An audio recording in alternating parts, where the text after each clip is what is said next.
বসো, পড়ে যাও না। দাদা বাবা মায়ের সাথে আনন্দ করছে ছোট্ট ইয়ালিনী।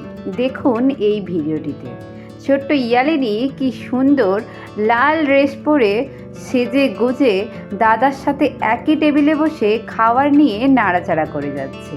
বাবা রাজের কোলে আনন্দ করতেও ছাড়ছে না। পুরো ফ্যামিলি মেতে রয়েছে উৎসবে, সবাই মিলে ক্রিসমাস পালন করছে। ভিডিওটি পুরনো হলেও এই ভিডিওটি এখন খুবই ভাইরাল, কারণ শুভশ্রীর মেয়ে ইয়ালিনীকে দেখতে এত মিষ্টি লাগছে যে এই ভিডিওটি সমাজ মাধ্যমে দ্রুত ছড়িয়ে পড়ছে।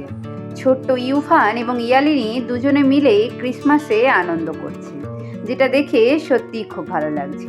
ভিডিওটি ভালো লাগলে অবশ্যই লাইক করতে ভুলবে না, আর এরকম ভিডিও দেখতে হলে চ্যানেলটিকে সাবস্ক্রাইব করে আমাদের সঙ্গে থাকুন।